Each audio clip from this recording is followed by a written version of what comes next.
Merci beaucoup, Madame la Présidente, mes chers collègues. Désolée pour ce léger retard. Comme j'indiquais, on avait un bel événement avec la présidente de l'Assemblée nationale, la ministre et Madame la présidente de l'UNICEF, avec des enfants qui ont beaucoup parlé.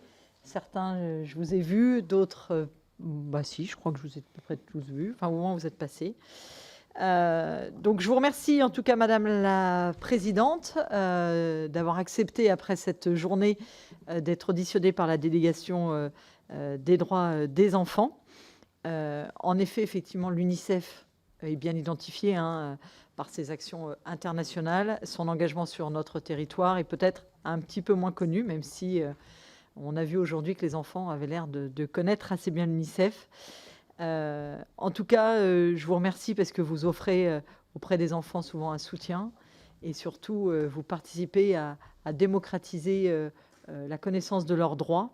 Et je pense que c'est très important pour nous et aussi tout ce que vous faites avec vos bénévoles, que ce soit pour les mobiliser sur le soutien scolaire, la plus grande inclusion des élèves en situation de handicap et également l'apprentissage de la citoyenneté à travers tout ce qui est conseils municipaux vous avez initié et qui essaiment un petit peu partout, même dans nos territoires ruraux, de plus en plus de communes grandes ou petites, en tous les cas, commencent à mettre en place ces conseils municipaux des enfants et je pense que c'est plutôt une bonne chose. Moi, aujourd'hui, donc, on va vous entendre et j'aurai pour commencer en tous les cas, avant de laisser la parole aussi à mes collègues dans un second temps, plusieurs questions. Vous portez effectivement tout ce qui est Convention internationale des droits de l'enfant. À votre avis, quels sont les points qui sont encore à améliorer? J'ai ma petite idée, mais j'aimerais vous entendre sur ce sujet. Est-ce qu'à votre avis, il y a des sujets urgents sur lesquels la délégation devrait se pencher? Je m'en suis ouverte un petit peu tout à l'heure. Sachez que la première mission d'information de cette délégation sera l'identification de la violence, la lutte contre les violences et des propositions dans les Outre-mer. Et visiblement, vous aviez vous aussi réfléchi à ça, donc on va pouvoir travailler, je pense, ensemble. Et enfin, vous avez récemment publié un rapport en lien avec le SAMU social sur les conséquences de la santé mentale des enfants qui vivent à la rue. Est-ce que vous pouvez nous présenter vos recommandations? Et après, bien entendu, on est à votre écoute pour toute suggestion. On a discuté un petit peu en venant sur comment on pouvait travailler avec la délégation pour associer les enfants à cette délégation. Et je pense, chers collègues, que vous serez d'accord avec moi que cette délégation doit être ouverte aux enfants. Donc, il faut qu'on voit ensemble comment on peut associer les enfants à nos travaux, parce qu'aujourd'hui, cette délégation, elle est là pour préparer l'avenir et donc préparer l'avenir de nos enfants. Je vous remercie. Je vous laisse la parole pour un propos liminaire et après, nous aurons un échange avec les collègues ici présents que je remercie. Alors, c'est vrai que ce n'est pas forcément la salle la plus facile à trouver. Donc, merci à toutes et à tous qui avaient réussi ce challenge.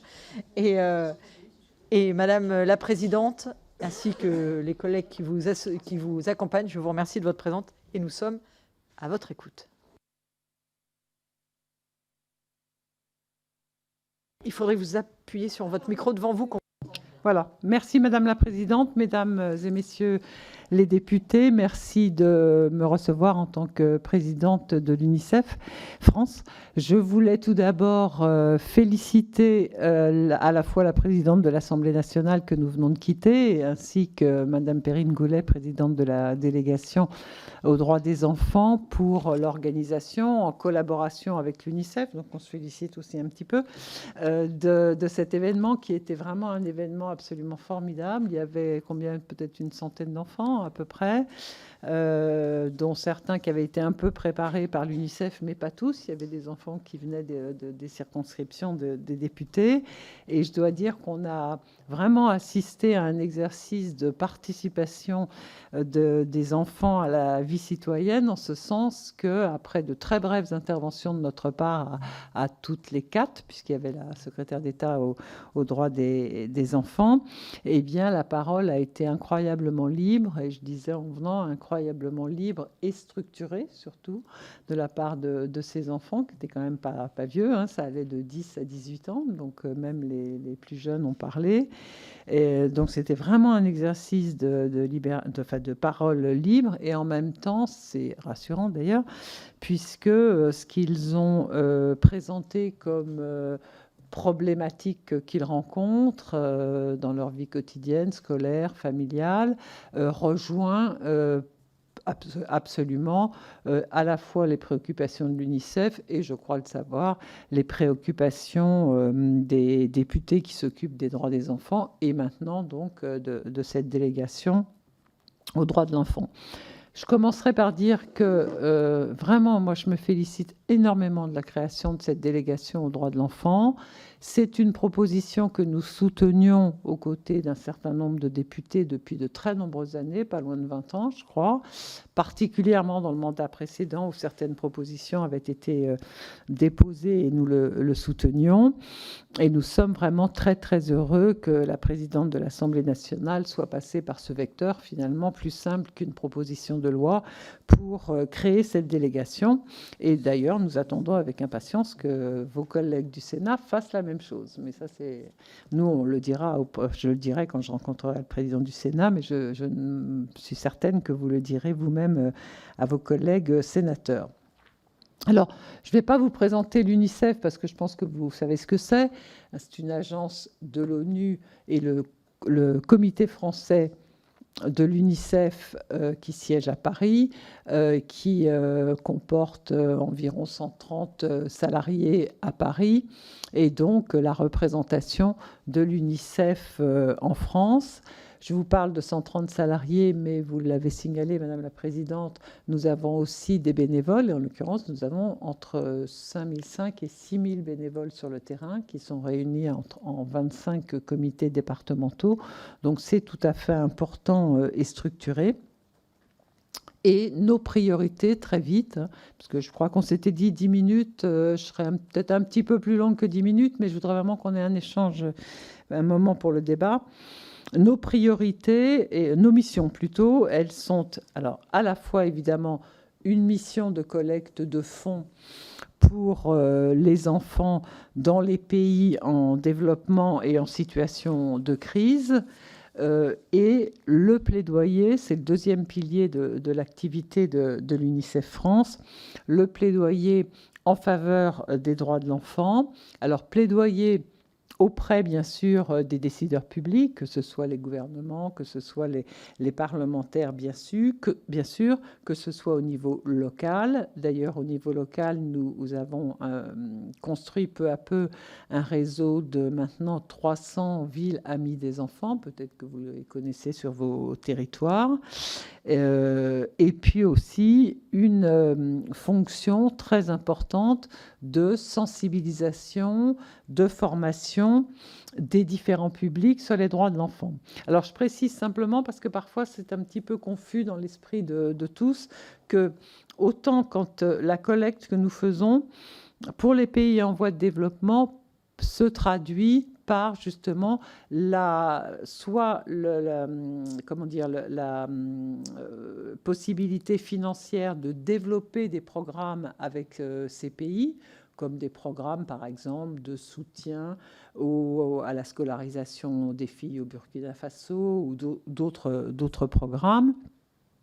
Ça peut être aussi, comme ça a été pour l'Ukraine, de la fourniture d'aliments, mais surtout de kits hygiène, sécurité, etc., pour les pays en guerre ou soumis à des crises climatiques importantes, évidemment, ou des catastrophes naturelles, comme nous l'avons fait pour le Liban il y a 2 ans. Enfin, ce n'était pas une catastrophe naturelle, c'était une explosion, comme nous l'avons fait, nous sommes en train de le faire pour le Pakistan, comme nous le faisons beaucoup pour la Somalie en ce moment, compte tenu de la famine qui règne. Donc, dans ces pays-là, en fait, nous apportons des prestations matérielles. C'est ça que je veux dire. Alors qu'en France, nous ne travaillons pas comme ça. Nous n'apportons pas des prestations matérielles aux familles. Ça n'est pas notre rôle. Nous faisons du plaidoyer auprès des décideurs publics et de la sensibilisation auprès à la fois des enfants d'ailleurs, mais aussi des adultes qui s'en occupent, les professeurs, également les personnes éducateurs dans des milieux sportifs. Enfin, nous faisons beaucoup de sensibilisation justement à ce que l'UNICEF aussi, mais à la Convention internationale des droits de l'enfant dont on vient de beaucoup parler. Alors, s'agissant du plaidoyer, je dirais, pour faire bref, que nous avons 3 blocs prioritaires de thématiques et 2 qui sont transversales. Les 3 blocs prioritaires de thématiques, ça ne va pas vous étonner, ce sont la protection, l'éducation, le deuxième, et l'environnement. Quand je dis la protection, c'est évidemment au sens très large, puisque ça va de la pauvreté, la lutte contre la pauvreté et la précarité, la lutte contre les violences et le harcèlement, on en a beaucoup parlé, les systèmes de protection de l'enfance, la situation des enfants migrants, et notamment la situation, on est beaucoup intervenu là-dessus ces 2 dernières années, des enfants qui sont retenus dans les camps au nord-est de la Syrie. Sur l'éducation, nous travaillons beaucoup sur l'accès à l'éducation et sur un égal accès à l'éducation pour tous les enfants, et également sur le bien-être à l'école. Sur le climat et l'environnement, nous travaillons beaucoup sur les questions de pollution de l'air pour les enfants. Il faut savoir que 3 enfants sur 4 respirent un air pollué, et nous travaillons beaucoup également sur le fait que des écoles ne soient pas à proximité de lieux pollués, et malheureusement, c'est un combat que nous n'avons pas encore gagné. Sur les priorités transversales, donc nous avons, je vous ai dit qu'il y en avait 2, il y en a 3 en fait.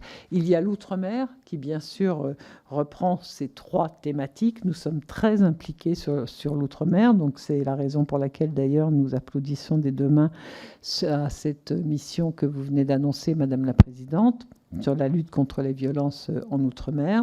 Nous sommes particulièrement, je dois dire, focalisés en ce qui concerne l'outre-mer, sur la Guyane et Mayotte, et sur la Guyane, particulièrement sur la question de l'éducation et de l'accès à l'éducation, qui est un vrai souci en Guyane. Nous pourrons, si vous voulez, y revenir. Comme priorité transversale, nous avons également un gros travail sur la gouvernance de la politique de l'enfance. Nous sommes par exemple beaucoup intervenus aux côtés des parlementaires, aux côtés d'un certain nombre d'entre vous d'ailleurs, lors des débats sur la loi du 7 février 2022 sur la question de la réforme de la gouvernance. Et puis, bien sûr, et là on en a eu évidemment un éclairage et une pratique illustrative, nous travaillons énormément sur la participation des enfants. Nous y sommes vraiment très attachés parce que nous pensons, et là aussi ça a été une preuve pendant ces 2 heures, nous pensons vraiment que pour le bien-être d'un adulte et le fait d'être véritablement impliqué dans la société, eh bien ça commence par faire participer les enfants au fonctionnement de la société, mais surtout à l'élaboration des décisions qui les concernent, et que c'est facile à dire, ça n'est pas forcément facile à mettre en œuvre, mais nous essayons de le faire et également de proposer des solutions pour le faire. Alors, en ce qui concerne l'accent que je souhaiterais mettre sur plusieurs actualités en matière des droits de l'enfant, je vous l'ai redit, la création d'une délégation aux droits de l'enfant nous a particulièrement satisfait à l'UNICEF France. Je fais un bémol, non pas sur la délégation, mais sur le fait que, bien que nous ayons appelé, nous et puis d'autres associations, tout un collectif d'associations, à la création d'un ministère de l'enfance de plein droit, nous n'ayons pas été, pour le moment, mais les choses peuvent changer, nous n'avons pas été pour le moment entendus. Et je le regrette parce qu'il ne s'agit pas simplement de dire un ministre c'est mieux qu'un secrétaire d'État, ce n'est pas le sujet, même si en affichage et en participation à la gouvernance, c'est quand même plus important. Mais si nous y tenons beaucoup, c'est parce que nous pensons qu'un ministre de l'enfance aura plus de facilité à impulser une stratégie globale pour l'enfance. J'y reviendrai tout à l'heure parce que c'est justement une des propositions que nous faisons, aura beaucoup plus facilement la possibilité de le faire. Et puis, vous voyez, un seul exemple, la secrétaire d'État aux droits de l'enfance, certes, est positionnée auprès de la Première ministre, donc on nous présente cela comme ça va être plus transversal. Le problème, c'est que à la différence du précédent secrétaire d'État qui avait sous sa charge, dans sa compétence, la petite enfance, la secrétaire d'État à l'enfance n'a pas comme compétence la petite enfance, donc ça veut dire quand même des choses un peu éclatées, parce que l'enfance et adolescence jusqu'à 18 ans, mais la petite enfance toujours sous la compétence du ministre des Affaires sociales et de la Santé, je trouve ça un petit peu étrange. Sur sur les besoins scientifiques, sur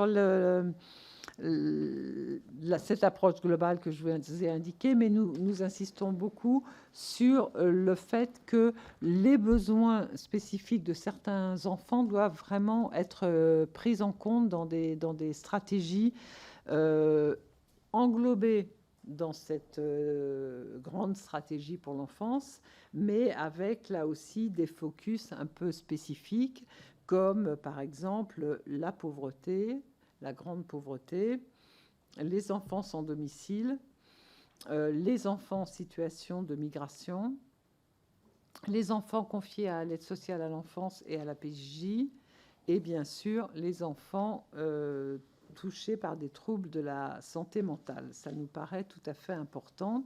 Et c'est la raison pour laquelle nous avions, au mois d'octobre dernier, mais le jour de la Journée mondiale de lutte contre la santé mentale, publié un rapport qui a été relativement bien médiatisé sur les conséquences en termes de santé mentale pour les enfants du fait de ne pas avoir de solution d'hébergement. Alors, je m'explique.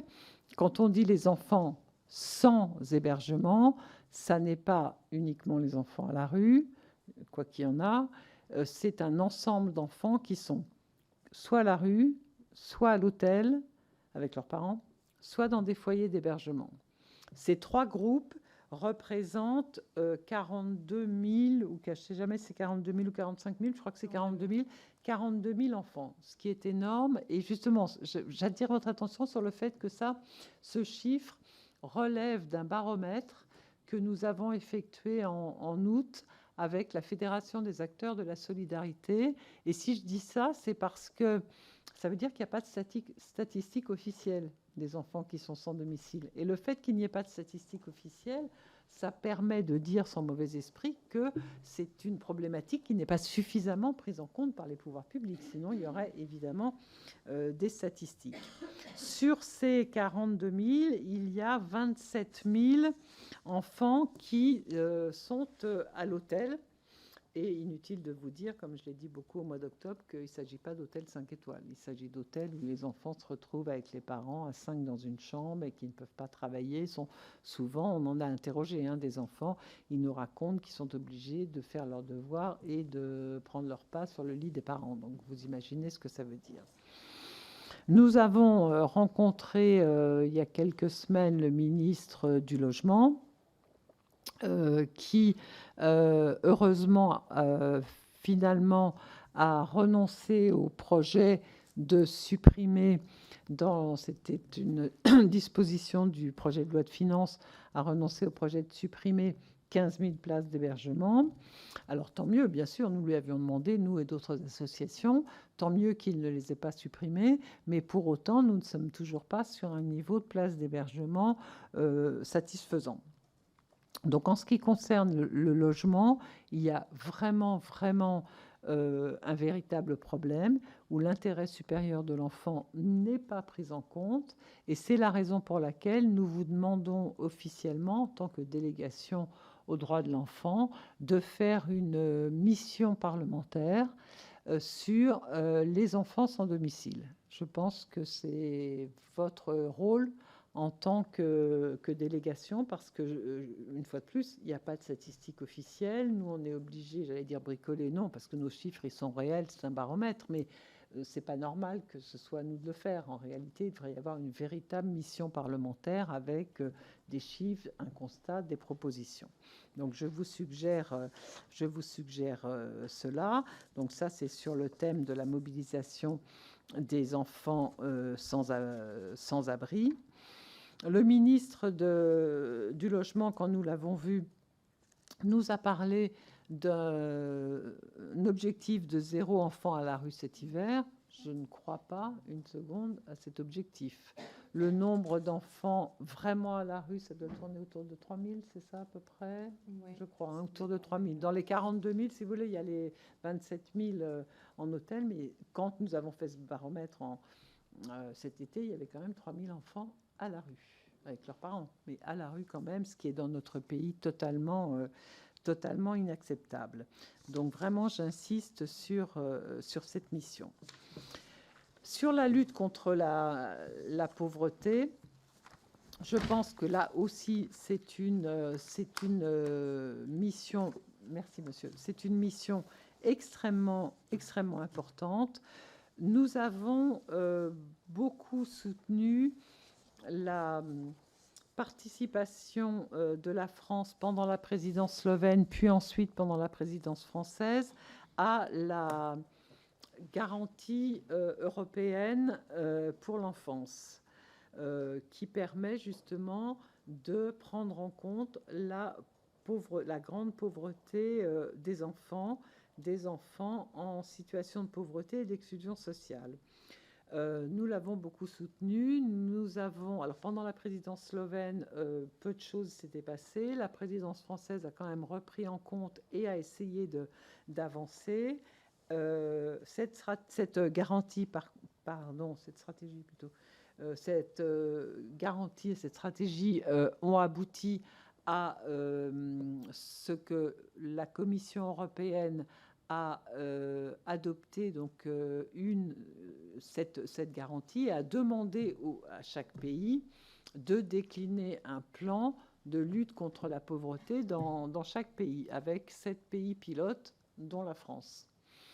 La France a remis son plan à la Commission européenne de mémoire en mars 2022. En mars 2022, avec un certain nombre de choses tout à fait intéressantes, comme 0 enfant à la rue sans logement, pardon, 0 enfant sans logement, c'est pas exactement la même chose, d'ici 2030, avec, j'ai un trou de mémoire, il y avait trois points qui... pour la petite enfance. Service national de la petite le service public de la petite enfance que nous soutenions également beaucoup.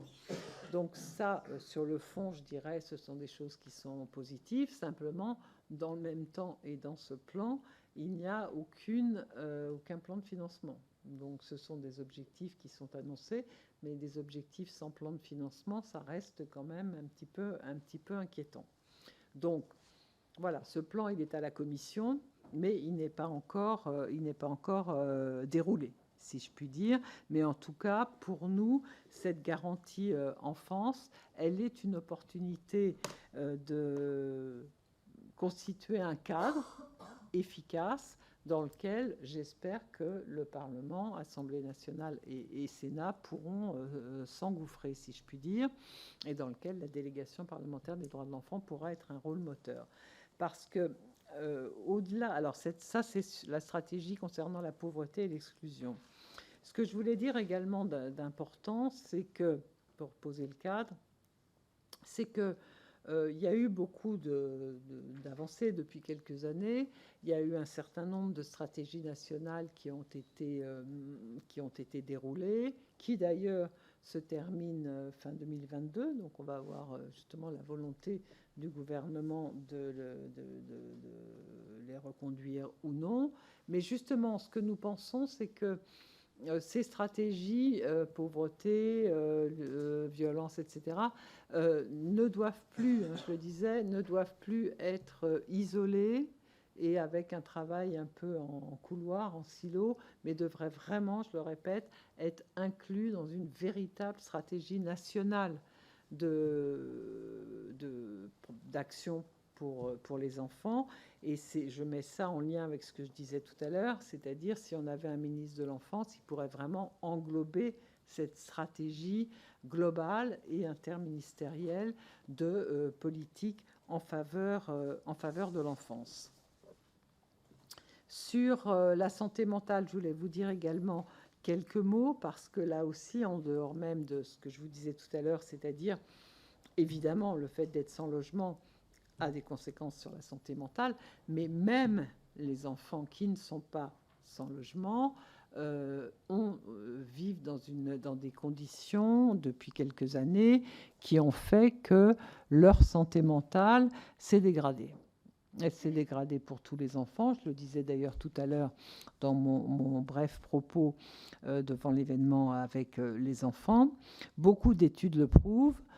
Il se trouve que nous, UNICEF France, nous effectuons tous les 2 ans une enquête nationale pour les 6-18 ans sur les préoccupations. Alors, comme je le disais, cette enquête n'a pas de valeur scientifique parce que nous le faisons au travers de nos réseaux, mais enfin, ça a quand même une valeur représentative parce que je crois que c'est 20 000, c'est ça ? 28 000. 28, voilà, c'est quand même significatif, c'est 28 000 enfants, donc c'est quand même significatif. Eh bien, régulièrement dans ces enquêtes, et notamment d'ailleurs la dernière qui a eu lieu en 2021, donc la prochaine aura lieu en 2023, a montré que 30% des enfants se disaient souffrir d'un trouble psychologique, que beaucoup d'enfants parlaient de tentatives de suicide, et les résultats de cette enquête sont confortés et corroborés par d'autres enquêtes qui, par exemple, ont montré que pendant la période du Covid, donc les choses n'ont pas s'expliquent, il y a eu un doublement des tentatives de suicide chez les adolescents. Donc c'est quand même quelque chose d'extrêmement important. Et là, je pense qu'il y a aussi une vraie réflexion à faire sur le bien-être, sur la santé mentale des enfants et la santé tout court, mais la santé mentale en particulier. On est dans une situation, et ce n'est pas à vous, représentants de la nation, que je vais la prendre, mais où la crise des vocations dans les métiers, alors il y a d'autres crises de vocation, mais la crise de vocation dans les métiers autour de l'enfance est absolument dramatique.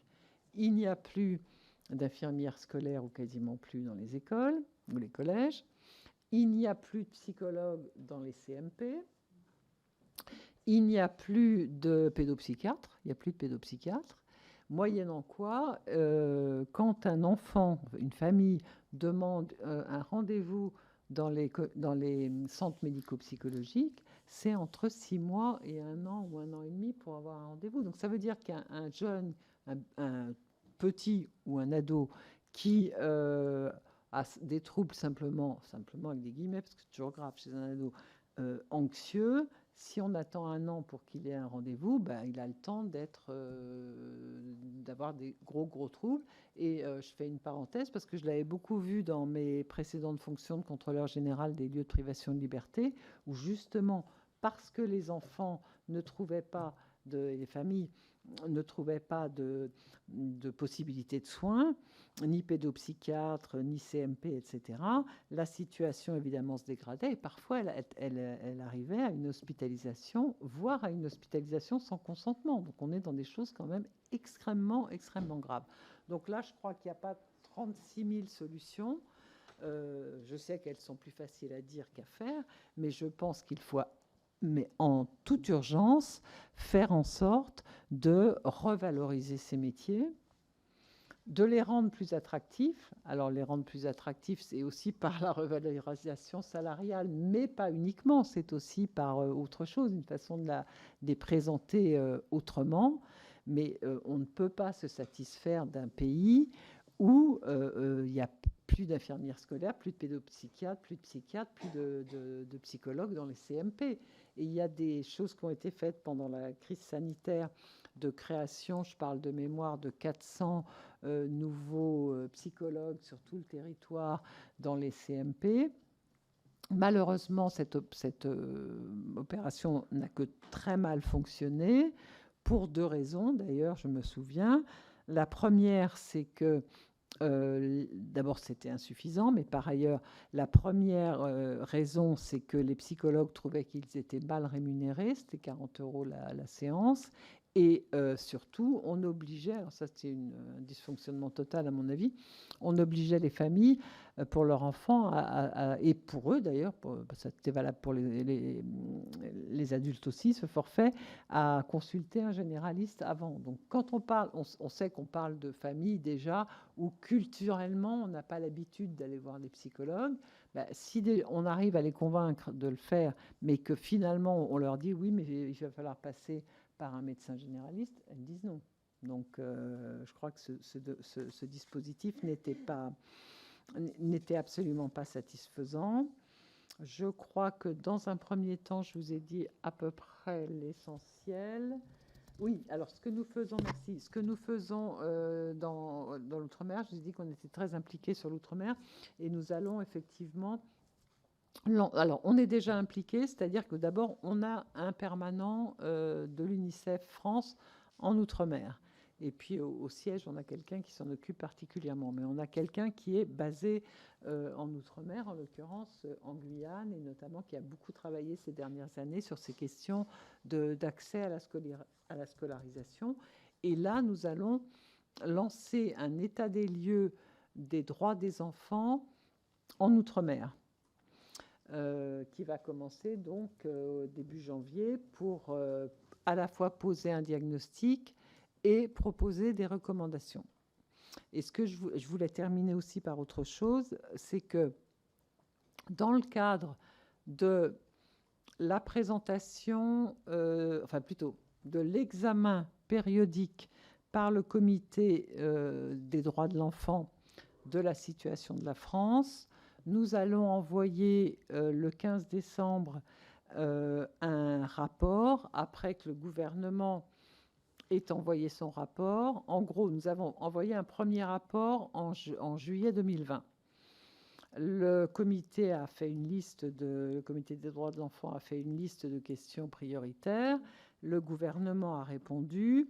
Et nous avons fait donc un deuxième rapport qui, lui, est en réponse à la réponse du gouvernement. La procédure est assez longue. Nous vous transmettrons ce rapport si vous le souhaitez. Il est, enfin, c'est pas à moi à dire qu'il est intéressant, c'est nous qui l'avons fait, mais je pense que la démarche, en tout cas, est intéressante. Pourquoi ? Parce que c'est la première fois, en tout cas pour nous, et je ne crois pas que ce soit fait ailleurs, c'est la première fois que nous faisons un inventaire, un état des lieux de tous les droits de l'enfant, quels qu'ils soient, avec constat, insuffisance et proposition. Donc je pense que il ne peut que vous aider. Et si vous le souhaitez un jour, on peut peut-être, après le 15 décembre, venir vous le présenter en détail, parce que ça peut, me semble-t-il, faire constituer une base de travail intéressante pour la commission. Voilà, j'ai parlé beaucoup plus que 10 minutes, mais vous m'y avez autorisé, Madame la Présidente. Non, mais c'est toujours très intéressant, et je pense que beaucoup de questions que nous avions, vous y avez sûrement répondu. Mais je connais mes collègues, et je sais, pour avoir vu déjà ceux qui ont remonté les premiers sujets, qu'on va avoir d'autres sujets assez intéressants. Je propose de passer dans un premier temps aux orateurs des groupes. J'avais Madame Charlotte Gocci-Bolognese pour la partie Renaissance. Merci Madame la Présidente. Madame Aline Hazan, au nom du groupe Renaissance, je tiens à vous remercier pour cette audition dans le cadre de la délégation aux droits des enfants. En effet, le 20 novembre prochain représente le jour de l'adoption de la Déclaration des droits de l'enfant, qui a été signée en 1959, et de la Convention internationale des droits de l'enfant, signée en 1989, qui ont pour objectif de répondre pleinement aux besoins spécifiques de l'enfance. Aujourd'hui, malgré les diverses avancées en matière de protection de l'enfant, je pense notamment à la loi du 7 février 2022 relative à la protection des enfants, des situations graves demeurent. Je voulais revenir sur votre rapport qui fait état, comme vous l'avez dit précédemment, qu'en France, plus de 42 000 enfants vivent dans des hébergements d'urgence, des abris de fortune ou malheureusement dans la rue. On y apprend, je cite, que le logement est un facteur environnemental central pour l'enfant car il structure ses expériences et influe sur le milieu familial, scolaire et amical dans lequel il évolue. Le fait d'en être privé confronte l'enfant à des conditions de vie dégradées, mêlant nuisance, insalubrité, exiguïté, insécurité, manque de commodité, qui vont ainsi engendrer d'importantes répercussions sur sa santé physique et mentale à court et moyen terme, mais aussi sur le long terme, affectant sa vie de futur adulte.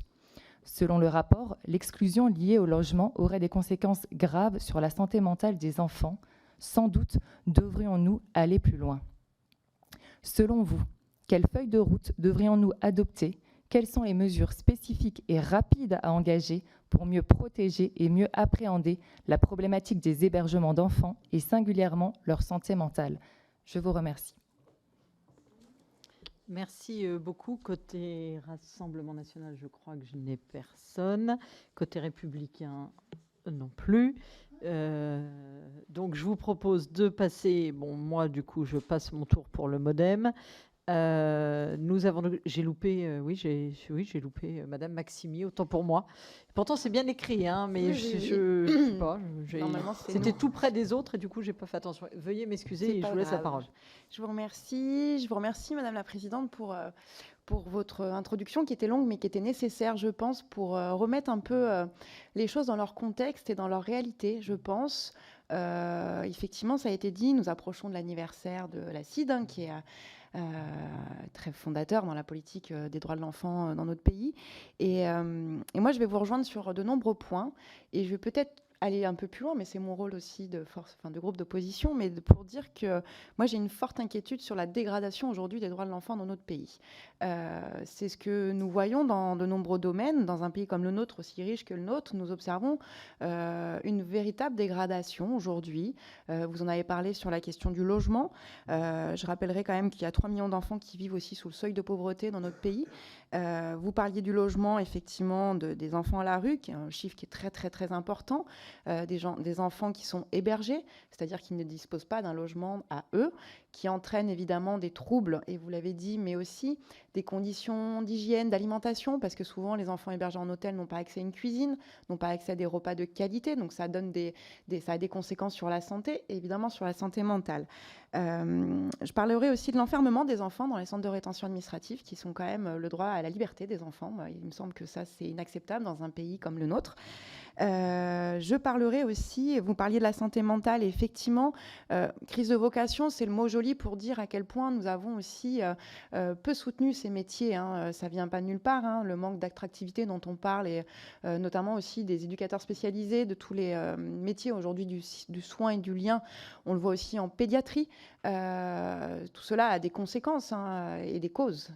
C'est souvent ça qui est important de rappeler, c'est-à-dire que c'est pas juste d'un coup il y a un problème de vocation, c'est que voilà, c'est des métiers qui ont été mal reconnus, peu considérés, et donc la pédiatrie donne aujourd'hui quand même, je rappellerai l'alerte des 7000 pédiatres, hein, qui aujourd'hui disent qu'ils ne peuvent pas faire correctement leur travail. Moi, je suis de Clermont-Ferrand, et dans la région Auvergne, c'est des services de pédiatrie qui ferment, donc avec aujourd'hui, dans un contexte épidémique qui a des conséquences sur le soin des enfants et l'accès aux soins des enfants. Je vais aller plus rapidement, mais il y a énormément de sujets. Le droit à l'éducation, le manque d'AESH, le manque de reconnaissance des AESH, qui a des conséquences aussi sur l'éducation d'une partie des enfants qui n'ont pas accès à l'école encore aujourd'hui dans notre pays. Le manque de place dans les structures d'accueil spécifiques, les enfants porteurs d'autisme qui ne peuvent pas être accueillis correctement ou rester à domicile dans de bonnes conditions. Et enfin, un sujet, mais qui est un peu mon sujet parce que je suis éducatrice spécialisée en protection de l'enfance avant de devenir députée, c'est l'effondrement, moi que je nomme ça comme ça aujourd'hui, de la protection de l'enfance, comme on a pu connaître l'effondrement de l'hôpital public. Et je voulais vous questionner sur ce secteur et surtout la saisine qui a eu lieu hier, il me semble, de la défenseure des droits. droit au niveau de la protection de l'enfance dans 2 départements, mais je pense que ça pourrait être largement élargi à d'autres départements, et notamment sur le droit des enfants à être protégés. Et aujourd'hui, nous sommes dans un pays où des magistrats prennent des mesures et ces mesures sont non exécutées faute de moyens et de place. Et ça, c'est un véritable danger aujourd'hui pour des milliers d'enfants dans notre pays. Et donc, je voulais un peu avoir votre avis parce qu'une saisine de la défenseure des droits est quelque chose d'assez exceptionnel et qui doit vraiment nous alerter aussi. Je vous remercie. Merci, Madame Maximi. Madame Santiago. Oui, merci Madame la Présidente.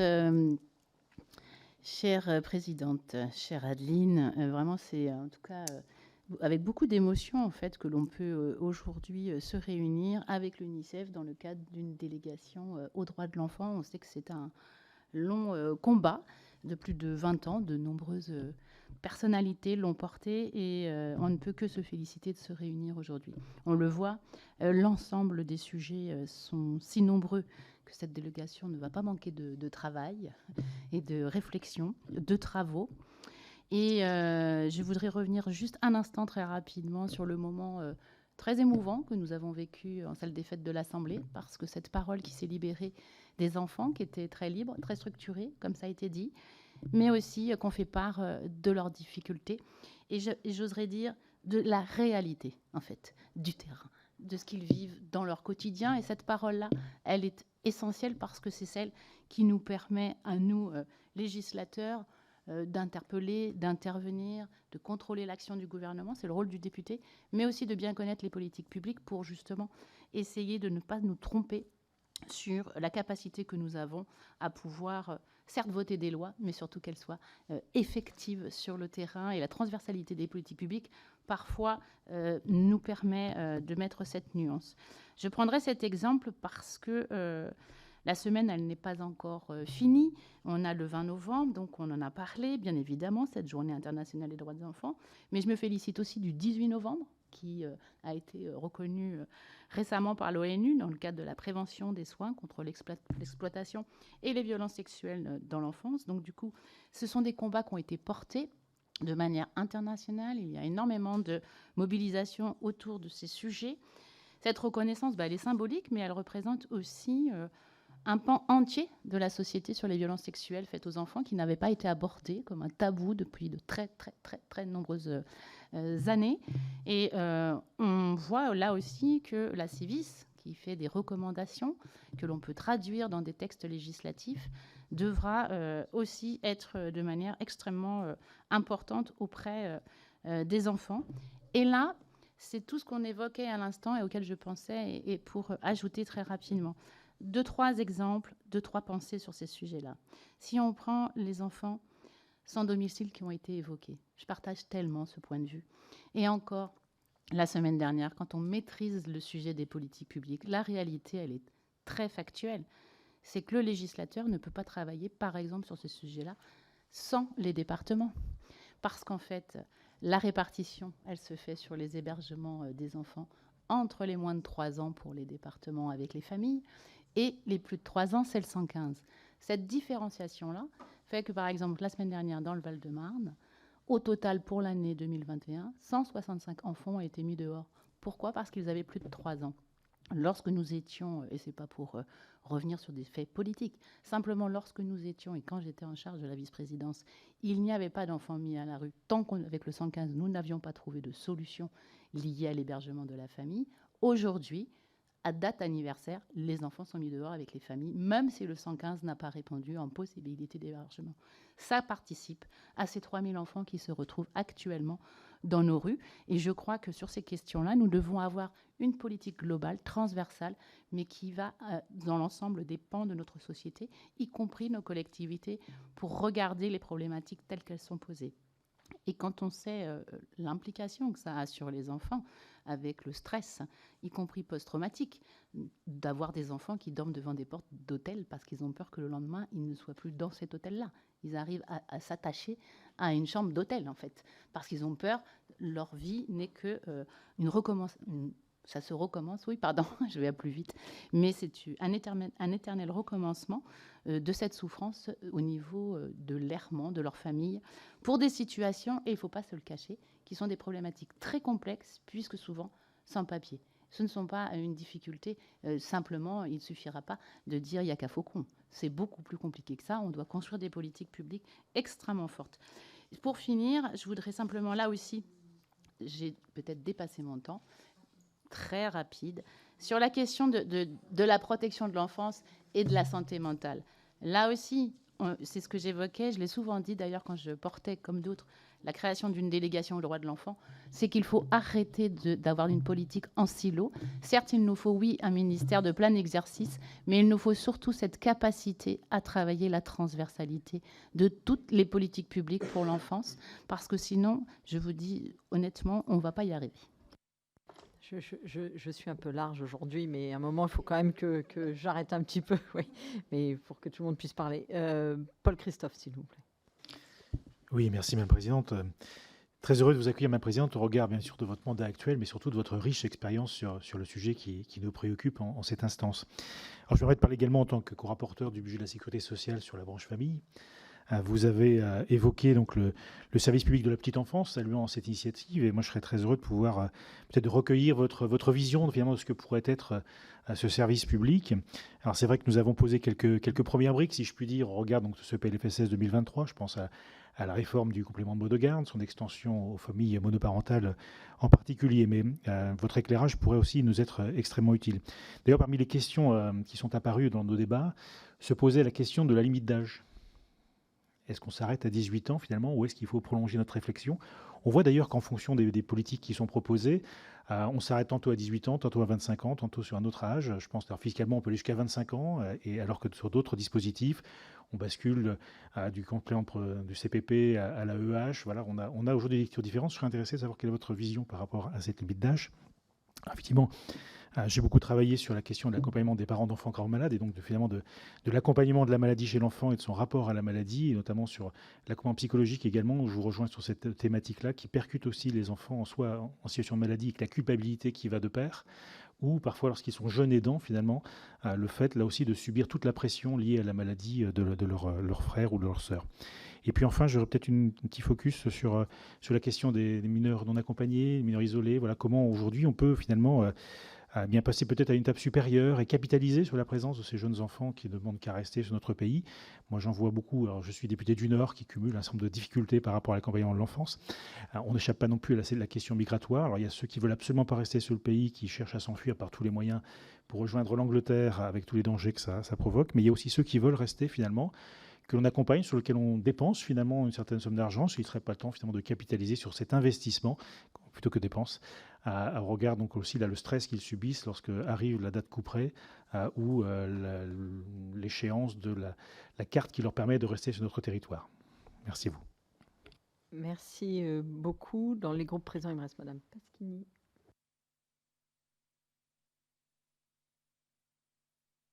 Pardon.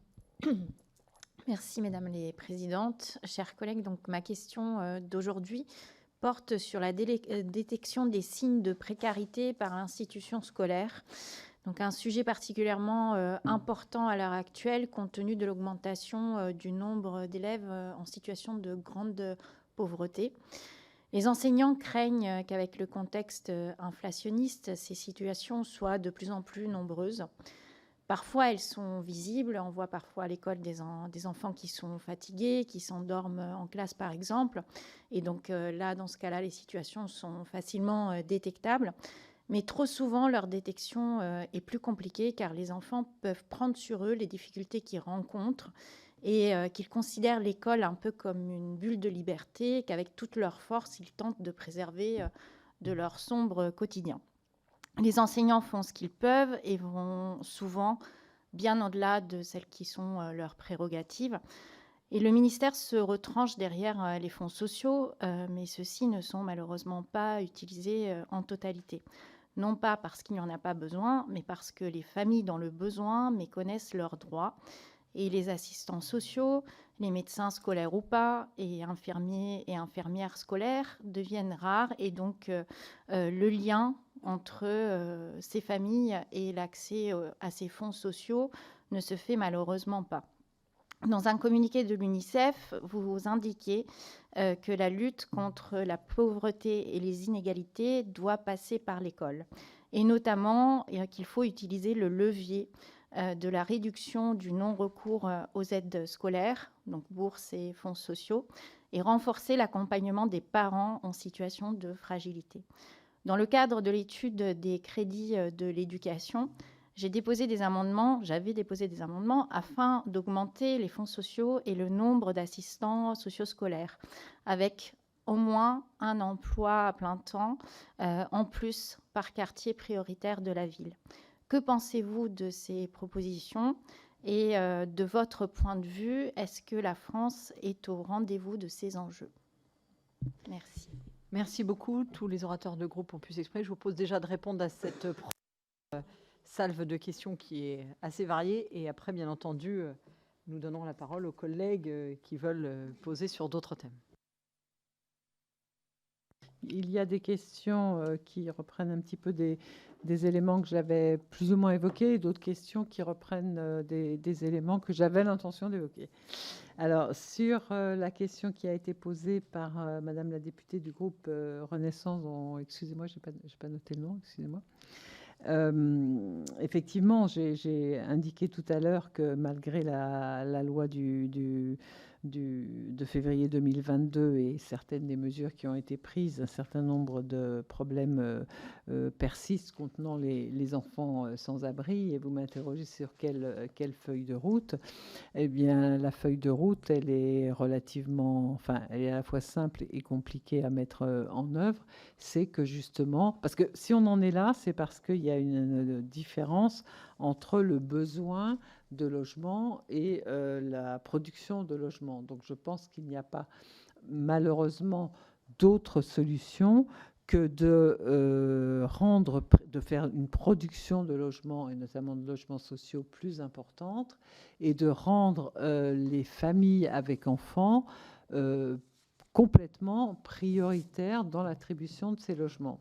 Alors, théoriquement, elles le sont, parce que la loi Dallot aurait dû aboutir à ce qu'il n'y ait plus de personnes, d'ailleurs, sans logement. Malheureusement, compte tenu de son fonctionnement, et notamment de son fonctionnement sur certains territoires, je l'ai un peu examiné via le Haut Conseil au logement des personnes défavorisées, manifestement, ça ne fonctionne pas suffisamment. Donc, je crois qu'il faut que ce soit là une politique vraiment très, très, très forte de production d'incitation et de production de logements avec vraiment des objectifs d'attribution en priorité des priorités aux personnes avec enfants. Sur la deuxième... oui, sur la qualité de l'hébergement d'urgence adapté, est-ce qu'elle s'est adaptée aux familles? Évidemment non. La qualité de l'hébergement n'est pas suffisante pour l'hébergement des familles. On sait tous, bien sûr, qu'on aura, avant qu'il y ait 0 enfant dans la rue ou sans hébergement, plutôt, on aura encore un certain nombre d'années à subir, plutôt que des familles subissent des foyers d'hébergement. Et là aussi, je pense qu'il s'agit d'une question de moyens et qu'il faut qu'il y ait un développement des moyens financiers pour ces foyers d'hébergement d'urgence et qu'ils soient nettement mieux adaptés en termes de logistique, mais aussi en termes de personnel à ce que doit supposer l'entourage de familles avec des enfants. Actuellement, ça n'est pas le cas, ni en termes... Ces foyers sont souvent des foyers qui ne sont absolument pas dignes pour les familles et où il n'y a pas suffisamment d'acteurs professionnels pour justement orienter ces familles vers la réinsertion, vers le logement, vers la formation professionnelle, vers le travail. Donc là, je crois qu'il y a vraiment un travail très important à faire.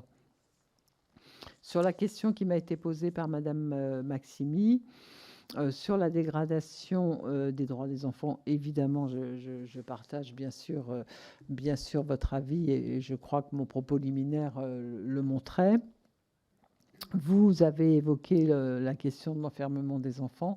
C'est une problématique à laquelle nous sommes extrêmement attachés et qui nous soucie beaucoup. Et dans ce fameux rapport que nous allons transmettre au comité des droits de l'enfant de l'ONU, nous évoquons énormément cette question de l'enfermement des enfants. Nous demandons, et ça n'est pas la première fois, nous l'avons demandé, y compris d'ailleurs dans l'élaboration de la loi Taquet, la suppression totale, je dis bien totale, de l'enfermement des enfants en centre de rétention administrative. Nous avons collaboré l'année dernière ou l'année d'avant avec, j'ai oublié son nom, le député qui est Florent Boudier, absolument, qui, lui, justement, voulait proposer une loi sur l'interdiction qui, finalement, cette loi n'a jamais vu le jour, mais de toute façon, elle s'était un petit peu tiédie entre-temps, puisque il allait proposer simplement la réduction de l'enfermement en CRA à 24 heures. Nous, notre position, elle est très stricte. Elle est très claire et elle est très stricte, c'est-à-dire aucun enfermement d'enfants en centre de rétention, même pas pendant quelques heures. Et là, je fais, excusez-moi, à nouveau référence à mes anciennes fonctions de contrôleur général des lieux de privation de liberté. J'en ai visité un certain nombre. Je peux vous dire que même une journée pour un bébé ou un enfant de 3 ans ou un enfant de 7 ans, parce que la majorité de ceux qui sont enfermés, ce sont des petits, ou en tout cas des pas grands, jusqu'à 10 ans, c'est absolument traumatisant. C'est traumatisant, vous avez dû tous d'ailleurs en visiter dans vos circonscriptions, c'est traumatisant parce que ça n'est pas une prison, mais c'est un univers carcéral, un bébé qui entend les haut-parleurs toute la journée, appelant les gens, etc. C'est absolument... ça doit être interdit. Rappelons que la Cour européenne des droits de l'homme a condamné quand même la France 12 fois, je crois, ou 9 fois peut-être, depuis 2012 pour l'enfermement des enfants en centre de rétention. Nous proposons une seule solution, il n'y en a pas d'autre, l'interdiction stricte et le remplacement par, quand c'est nécessaire, une assignation à résidence. Parce qu'il faut savoir aussi que très souvent, cet enfermement des familles avant la réalisation de l'OQTF, c'est pas toujours, mais parfois une question de confort quand même pour les services de police, qui du coup les ont sous la main et les mettent dans l'avion. Je l'ai vu au centre de rétention à côté de Roissy, c'est exactement comme ça que ça se passe. Donc quand c'est nécessaire, eh bien, une assignation à résidence et une interdiction formelle de l'enfermement en centre de rétention. Sur oui, vous avez parlé de l'alerte du défenseur des droits, je suis complètement d'accord. Nous proposons un certain nombre de choses à partir du constat qu'elle fait et que vous faites également, que les départements n'appliquent pas, ce qui est quand même incroyable, des décisions judiciaires. C'est-à-dire un juge des enfants prononce une mesure d'aide éducative en milieu ouvert, voire même un placement, et les départements disent qu'ils ne sont pas en mesure de l'appliquer. Il y a des départements, la Seine-Saint-Denis, mais pas uniquement, où entre le moment où le juge des enfants prononce une mesure d'aide éducative en milieu ouvert et le moment où l'éducateur vient pour la première fois dans la famille, il y a 18 mois. Donc évidemment, la situation s'est dégradée, etc., etc. Donc nous proposons deux choses. La première, c'est que il existe d'ailleurs une possibilité d'astreinte financière que le juge pourrait prévoir, astreindre le département à une astreinte financière s'il n'exécute pas la décision du juge. Il se trouve que ça ne se fait quasiment jamais. Donc, alors je ne dis pas qu'il faut obliger les juges, parce que loin de moi l'idée d'obliger les juges, mais en tout cas les inciter ou peut-être faire savoir davantage que cette mesure existe. En tout cas, elle devrait davantage actionner cette mesure. Et puis deuxièmement, ça m'amène à une autre solution que nous proposons. la situation des départements, et vous le savez évidemment aussi bien que moi, est extrêmement différente d'un département à l'autre. On ne peut pas comparer le département de la Seine-Saint-Denis et sa charge, évidemment, sa charge en matière d'aide sociale à l'enfance à un département qui se situe en Corrèze. Donc, ce que nous proposons, c'est qu'il y ait la création d'un fonds national de péréquation et que, justement, pour soulager les départements qui en ont le plus besoin, ce qui permettrait justement que ces départements aient recours à ce fonds national de péréquation, tout en fixant un certain nombre de règles. C'est-à-dire, on pourrait autoriser, par exemple, je parle du département de Seine-Saint-Denis, mais il y en a d'autres, à avoir recours à ce fonds national de péréquation s'il s'engage justement à respecter strictement les décisions de placement du juge des enfants. Je crois que ce serait une solution.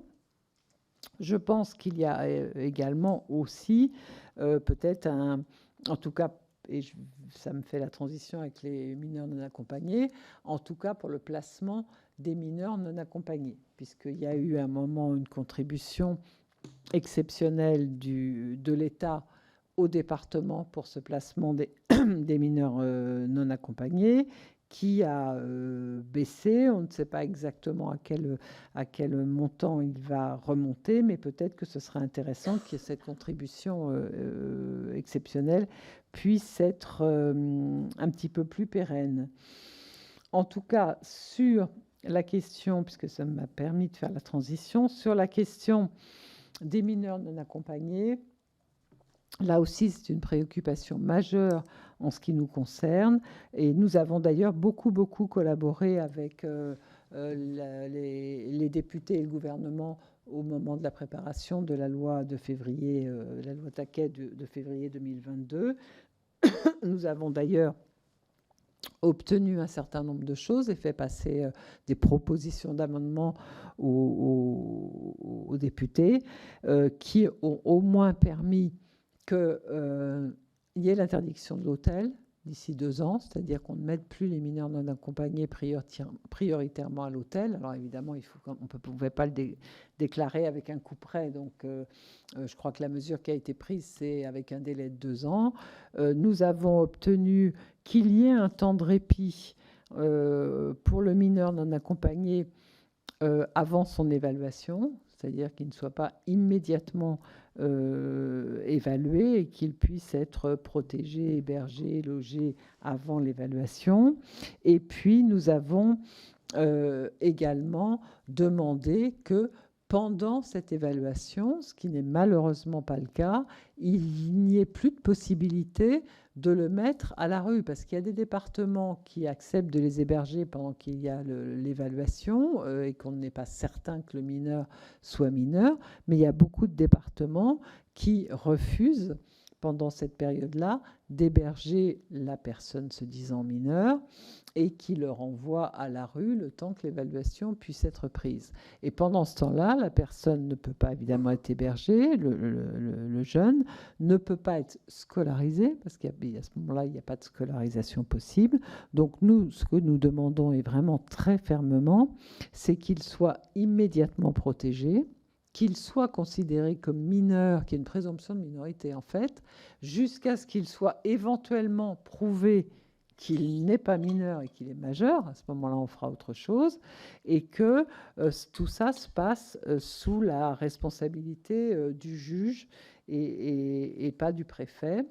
Et par ailleurs, et je vous rejoins totalement, monsieur le député, quand vous dites, et je l'ai vu sur le terrain, qu'un certain nombre de mineurs non accompagnés, quoi qu'en dise une partie de l'opinion, vient pour être intégrés, et que si on les accepte et qu'ils sont tout de suite hébergés, évidemment, si on les fait passer par la rue pendant 6 mois, 1 an, ça risque de dégénérer, mais si on les accepte, qu'on les forme, qu'on les héberge, eh bien, ils arrivent tout à fait à s'intégrer, et que la majorité n'est pas venue pour être délinquants, prostituées, etc., comme un certain nombre de personnes dans l'opinion le croient, ou pas seulement dans l'opinion d'ailleurs.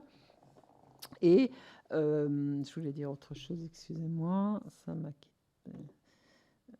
Oui, voilà, mais ça va dans cette idée, c'est que actuellement, et malheureusement, cette loi de février 2022, même si elle a eu de bons côtés, elle est rentrée dans cette ligne. Actuellement, les mineurs non accompagnés sont d'abord considérés comme des mineurs, des personnes, disons, en situation irrégulière, alors qu'ils doivent être impérativement et à 100% considérés comme des mineurs à protéger. Donc nous considérons que tant qu'il n'y a pas eu éventuellement, c'est vrai qu'il y a des mineurs, il y a des jeunes qui se font passer pour mineurs, bon, mais tant que ça n'a pas été prouvé, présomption de minorité, et on les traite au titre de la protection et de l'assistance éducative, placement, etc. Et on ne dit pas ce sont des présumés majeurs qu'il va falloir renvoyer chez eux. En fait, on fait jouer aux préfectures un rôle finalement pour ces mineurs non accompagnés de contrôle de l'immigration clandestine. C'est la raison d'ailleurs pour laquelle nous nous opposons, mais alors vraiment le plus fermement possible, à la généralisation du fichier AEM, aide à l'évaluation de la minorité. Nous étions déjà opposés à la circulaire qui avait rendu possible aux préfectures de le faire, et qui, malheureusement, dans cette loi-là, ne l'a plus rendu possible, elle l'a rendu obligatoire. Et ça, nous avons tout à fait constaté avec l'ensemble des associations et puis sur le terrain que, un, c'est inadmissible dans le principe, mais deux, ça conduit à empêcher des mineurs de se présenter dans un département parce qu'ils vont avoir peur d'être fichés et de ne plus jamais pouvoir se présenter dans un autre département. Donc ça, c'est vraiment une mesure qui nous paraît absolument inacceptable.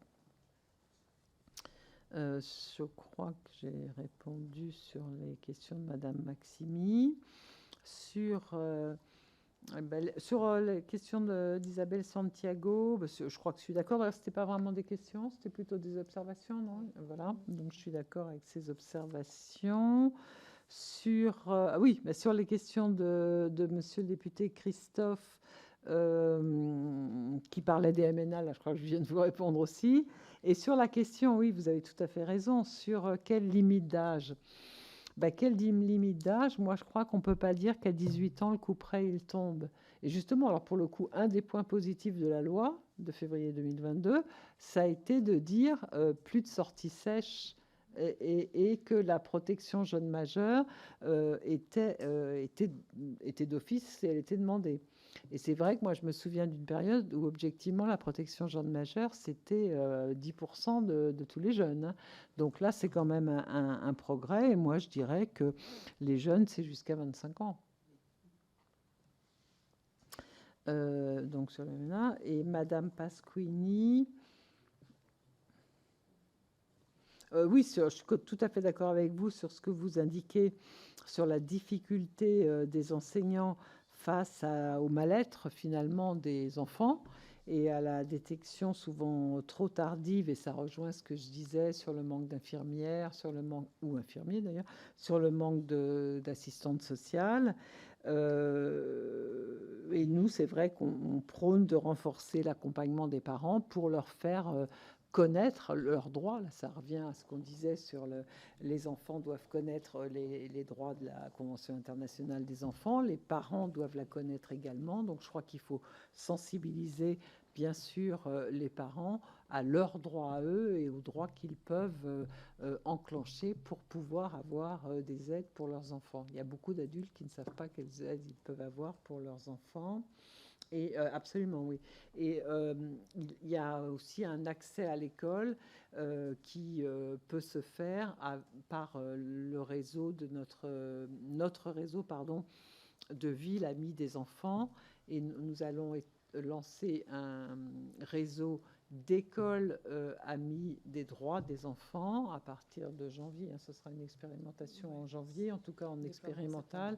Un déploiement en septembre. Avec un déploiement en septembre, où là, justement, ça permettra de faire savoir davantage via à la fois ce réseau de 300 villes amies des enfants, mais à travers ce réseau d'écoles amis des droits de l'enfant, de faire connaître davantage aux parents quels sont leurs droits en matière d'aide, notamment, et de soutien pour leurs enfants qui peuvent être soit en difficulté, soit, comme vous le dites, sur les signaux faibles, hein, parce qu'il est là le problème, c'est que très souvent, ce sont les signaux faibles qui ne sont pas détectés et qui donc, alors qu'il pourrait être fait quelque chose tout de suite et la situation rentrerait dans l'ordre, ben finalement, évidemment, la situation s'enquiste et on aboutit à des problèmes nettement plus graves. Merci Madame la Présidente. Sauf erreur de ma part, il y avait juste ce que vous attendiez sur le service public petite enfance de Paul Christophe que vous avez omis, mais je vous proposerai de répondre dans la deuxième partie parce que j'ai effectivement 3 interventions des 3 derniers intervenants qui sont présents. Monsieur Fay. Merci Madame la Présidente. Madame la Présidente de l'UNICEF, comme vous le savez, le 20 novembre marque le jour de l'adoption de la Déclaration des droits de l'enfant en 1959, de la Convention internationale des droits de l'enfant signée en 1989. Votre présence aujourd'hui, bien sûr, revêt un caractère tout à fait honorant pour nous et puis surtout un symbole très fort. Dans le monde entier, votre agence œuvre pour défendre les droits des enfants, répondre à leurs besoins essentiels et favoriser leur plein épanouissement. Aussi, je tenais à vous interroger sur une thématique très précise, les violences intrafamiliales. Tant que les hommes se convaincront qu'ils peuvent frapper la mère de leurs enfants sans être de mauvais pères, on peut, hélas, redouter qu'ils continueront à le faire. Un mari violent n'est pas un bon père, ce sont les mots d'Édouard Philippe, alors Premier ministre, lors de l'ouverture du Grenelle des violences conjugales en 2019. La formule avait finalement trouvé des concrétisations avec les propositions de loi portées par nos collègues Bérangère Couillard et Aurélien Pradier sous la précédente législature. Malgré ces évolutions bienvenues, le sujet mérite encore un effort de clarification sur la place de l'enfant et la nature du lien parental dans un contexte de violence au sein du couple. Car la prudence dans l'évolution de notre droit ces dernières années semble tenir pour grande part à une confusion sur la place de l'enfant dans ces situations de violence conjugale ou bien encore intrafamiliale. L'enfant se trouve-t-il dans une situation de maltraitance ? Faut-il séparer le conjugal du parental ? Préserver l'autorité parentale du parent violent porte-t-il préjudice à l'enfant ? L'intérêt du parent violent peut-il prévaloir sur l'intérêt de l'enfant ? Le droit de l'enfant serait-il donc supérieur au droit de l'enfant ? Le droit à l'enfant, serait-il donc supérieur au droit de l'enfant ? Soulever ces questions permet d'entrevoir que l'enfant, s'il n'est pas totalement oublié dans le contexte de violence au sein du couple, est toujours considéré à la marge. Aussi, je souhaiterais connaître le positionnement d'UNICEF France sur cette problématique qui, aujourd'hui peut-être plus qu'hier, appelle notre plus grande attention. Monsieur, je vous permets, je suis désolée, je vous coupe, j'ai encore... D'accord, excusez-moi. Monsieur Pouillat. Oui, merci Madame la Présidente Hazan, chers collègues. Je tiens tout d'abord à vous remercier pour votre présence particulièrement importante aujourd'hui, en cette semaine des droits de l'enfant. Ma question porte sur un enjeu que vous connaissez bien et sur lequel Madame la Présidente Goulet et moi-même sommes assez préoccupés et soucieux, la question du rapatriement des enfants français présents en Syrie. Comme vous le savez, depuis 2011, de jeunes Français et de jeunes Françaises sont partis rejoindre Daesh dans le nord de la Syrie et en Irak à partir de 2017, après la prise de leur éphémère capitale Raqqa. L'organisation État islamique s'est effondrée et nombre de ses combattants ont été capturés puis détenus dans des camps situés au nord-est de la Syrie. Parmi ces prisonniers se trouvaient quelques dizaines de jeunes Françaises et leurs enfants. Aujourd'hui, si plusieurs retours groupés vers la France ont déjà eu lieu, ce sont près de 160 enfants qui subsistent encore sur le sol syrien, fils et filles de combattants de Daesh par les armes ou par le prosélytisme, d'ailleurs parfois eux-mêmes associés à des actes odieux bien malgré eux. Ils sont pour certains nés dans les camps de prisonniers djihadistes et pour d'autres, ils sont enfermés depuis 5 ans. L'UNICEF, tout comme la Défenseure des droits, a pu insister publiquement sur les conditions épouvantables de vie de ces enfants, avec des problèmes de nutrition, de santé, d'absence d'accès à l'éducation. Alors, retour justement, et qui sont des phénomènes extrêmement marquants pour la construction personnelle, sans présager des difficultés donc, qui les attendent à leur retour. Ce retour, justement, va leur permettre d'accéder à un bilan somatique et médico-psychologique, un suivi psychothérapeutique et le début d'une scolarisation qui, elle aussi, interroge nos compatriotes et peut parfois même les inquiéter. Madame la Présidente Hazan, donc quel est selon vous, quel état des lieux tirez-vous aujourd'hui des conditions dans lesquelles vivent ces enfants en Syrie ? Quel regard portez-vous sur l'arrêt de la Cour européenne des droits de l'homme du 14 septembre 2022 ? Et puis, de quel premier retour disposez-vous en matière de réintégration des retours en France Et je suis désolé si malheureusement je vais devoir quitter la délégation précipitamment. Je vais essayer d'attendre le plus longtemps possible, mais ce sera avec grand plaisir. Je vous prie de m'excuser parce que je suis aussi commissaire aux lois et nous avons un texte en examen et vous connaissez la chanson. Merci beaucoup. Et il me reste Madame Hugues, et après on vous laissera répondre à ces dernières thématiques. Oui, merci Madame la Présidente. Madame la Présidente Hazan, je souhaite aujourd'hui vous interroger sur le programme École amie des enfants, donc vous m'avez devancé sur le sujet, qui sensibilise effectivement les enfants à leurs droits. Et on l'a vu ce matin combien cet aspect est important pour eux et qui les inclut notamment pleinement au sein de ces initiatives, de même que les enseignants, personnels éducatifs ou parents d'élèves. Ce programme constitue un cadre de protection contre les abus et violences dans et à l'extérieur de l'école. Il soutient également l'intégration des enfants déscolarisés. Il promeut aussi l'accès à une éducation gratuite pour tous, tout en tenant compte des besoins des enfants et de leurs spécificités. Donc, Madame la Présidente, je tiens à partager mon attachement profond à un modèle de scolarité juste, inclusif et participatif.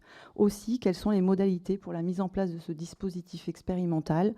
Pensez-vous que ce dispositif sera bénéfique à la conscientisation du personnel éducatif en faveur d'une inclusion de tous les enfants, quel que soit leur sexe, leur classe sociale, leur origine ethnique ou leur aptitude ? Je vous remercie. Madame la Présidente, je vous laisse la parole. En ce qui concerne, alors j'avais pas répondu à une question sur sur l'accueil du jeune enfant, et donc effectivement j'avais omis de vous indiquer que justement dans le cadre de la stratégie de la garantie enfance, nous proposons justement d'instaurer un droit opposable à l'accueil du jeune enfant, tout en vérifiant bien sûr qu'il n'y ait pas de discrimination dans l'accès. Alors je vais répondre, si Monsieur Fay m'y autorise, je vais répondre donc à Monsieur Pouillat. Je suis absolument d'accord avec le constat, comme vous l'avez dit vous-même, nous sommes énormément, pas uniquement nous d'ailleurs, mais l'UNICEF en tout cas, s'est énormément mobilisé pour le rapatriement des enfants qui sont retenus dans le nord-est de la Syrie. Nous considérons qu'il est absolument inadmissible, quels que soient les actes qui ont pu être commis par les parents, dont les enfants ne sont en aucun cas responsables, que ces enfants soient retenus et surtout vivent dans les conditions dans lesquelles ils vivent. Je ne vous fais pas, je pense que vous avez comme moi vu des reportages, lu des articles, vu des images, c'est absolument terrifiant. Nous attendions, je dois dire, avec beaucoup d'impatience la décision de la Cour européenne des droits de l'homme, et nous sommes satisfaits que la Cour européenne des droits de l'homme ait condamné, alors pas forcément dans les termes que moi j'aurais souhaité, mais enfin bref, elle a quand même condamné la France. Il y a encore, vous l'avez dit, 160 enfants. Ce que nous voulons faire, il y a eu effectivement deux rapatriements, un en juillet, un en octobre. On espère que ça va continuer, mais ce qu'on peut constater déjà depuis un petit moment, déjà depuis 1 an ou 2 que nous travaillons sur ce sujet, que nous avons un certain nombre de remontées d'informations, y compris par nos collègues de l'UNICEF sur ces zones, et puis par des informations une fois que les enfants sont rentrés, ceux qui ont eu la chance de rentrer dans les 2 années précédentes, c'est que en général, ça s'est bien passé, l'intégration de ces enfants. En général, ça s'est bien passé. Il se trouve, et c'est tant mieux, qu'il y a très souvent des familles, des grands-parents, des oncles, des tantes, que les enfants sont d'abord évalués. Évidemment, on ne met pas directement chez les grands-parents, mais qu'en général, cette intégration s'est bien passée. Donc, je crois qu'on peut partir sur en tout cas sur cette base-là, en espérant que ça continue. Et ce que nous avons décidé, c'est justement de travailler davantage avec l'Association des départements de France pour justement vérifier que ces départements ont vraiment les moyens d'accompagner ces enfants, et particulièrement, évidemment, en matière de protection, c'est sûr, mais en matière de santé mentale. Mais en tout cas, je crois que vraiment, les premières expériences, en tout cas, qui ont été faites ces 2 dernières ou 3 dernières années, pour ceux qui sont les quelques-uns qui ont pu avoir la chance de rentrer, ont donné plutôt des résultats satisfaisants. Donc là, je crois que vraiment, il faut que tout le monde continue à faire pression sur le gouvernement, en l'occurrence sur le président de la République, parce que ça se joue plutôt à ce niveau-là, pour que l'intégralité de ces 150 ou 200 enfants qui restent rentrent. Tous les pays européens les ont fait rentrer depuis longtemps. On est pratiquement les seuls à en avoir autant comme pays européens sur cette zone-là. Sur la question posée par monsieur le député Fay, sur les violences intrafamiliales et la place de l'enfant. Alors là, c'est presque un débat philosophique que vous lancez en fin de réunion, mais qui est tout à fait passionnant. C'est-à-dire, au fond, est-ce que le droit à l'enfant est supérieur au droit de l'enfant? En gros, est-ce que... moi, alors, je réfléchis parce que ça me rappelle, c'est vieux, ça me rappelle vraiment mon expérience de juge des enfants. Quand parfois, et ça répond à votre question, c'est pas juste des délires d'anciennes magistrates, ça me rappelle certaines affaires où, malgré une situation compliquée, il était, pour l'enfant, je ne parle pas des parents, il était préférable de ne pas retirer l'enfant de la famille et de faire un suivi extrêmement fort, plutôt que de retirer l'enfant, parce que dans ce contexte familial, alors un suivi extrêmement fort avec obligation de soins pour les parents, etc., plutôt que de retirer l'enfant à sa famille. Donc, je ne poserai pas voyez, le problème en termes de est-ce qu'il faut ou non préserver l'autorité parentale. Oui, il faut la préserver, de toute façon, même si on retire l'enfant. Sauf s'il y a eu évidemment des mauvais traitements tels que la déchéance de l'autorité parentale doivent être prononcés, évidemment.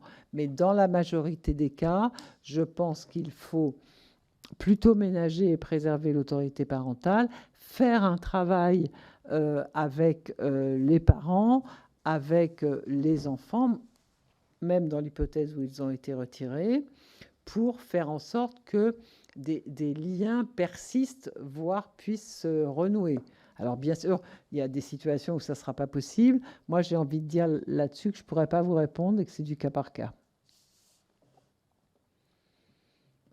Ah oui, justement, j'y pensais. C'est intéressant parce que je crois que ça n'a jamais été discuté par les députés. Moi-même, d'ailleurs, j'ai découvert il n'y a pas très très longtemps. Il se trouve que le Comité des droits de l'homme, des droits de l'enfant, le fameux à qui on envoie notre contribution, depuis 2016, dit qu'il ne faut plus employer l'expression autorité parentale, au même titre qu'on a arrêté il y a 20 ans ou 30 ans ou 40 ans la puissance paternelle et qu'on l'a remplacée par l'autorité parentale. Eux disent que maintenant, on ne devrait plus parler d'autorité parentale. D'ailleurs, la plupart des pays, semble-t-il, ne le font pas. Et parler de responsabilité parentale. Donc, ça, je fais une association d'idées avec ce que vous dites.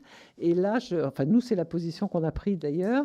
On peut être d'accord ou pas d'accord, mais c'est vrai que la position du Comité des droits de l'enfant, c'est de dire autorité, forcément, ça crée un lien complètement descendant, presque un pouvoir, pas de vie et de mort, mais en tout cas de pouvoir dire, en gros, c'est moi qui décide. Alors certes, c'est aux parents de décider un certain nombre de choses, mais c'est contradictoire avec ce mouvement qu'on a tous, je crois, et qu'on a vu tout à l'heure, de donner de plus en plus la parole aux enfants. Alors, pas de tout contester, mais en tout cas de pouvoir leur donner la parole. Et c'est vrai que moi, je suis assez séduite. C'est pour ça qu'on a repris cette proposition, parce qu'après tout, on n'était pas obligé de la reprendre. Mais nous-mêmes, on l'a reprise de remplacer l'autorité parentale par responsabilité parentale. Et dans la contribution du gouvernement, en revanche, ils n'ont pas accepté la position du comité des droits de l'enfant et ils gardent l'expression autorité parentale. Ça m'intéresserait, pas forcément tout de suite que vous me disiez ce que vous en pensez, mais que dans le cadre de vos travaux, en tant que justement député chargé des droits de l'enfant, vous y réfléchissiez, parce que moi, je dois dire très, modestement que personnellement, je n'avais pas été encore saisie de cette demande-là, mais en tout cas, je trouve que ça vaut le coup d'y réfléchir. Est-ce qu'on trouve que ce concept est suranné compte tenu de l'évolution de la société ou pas? Je crois que C'est un sujet philosophique. Ah oui, mais alors je me souviens plus quelle était la question du coup. Sur les écoles amies des droits de l'enfant. Ah oui, Si vous pouvez nous définir un petit peu le concept de ce que vont être ces villes amies des enfants. absolument. Ces écoles. Les écoles amies des droits de l'enfant. Les écoles amies des droits de l'enfant, oui, c'est plus les villes amies des droits de l'enfant, mais ça peut bien sûr se croiser.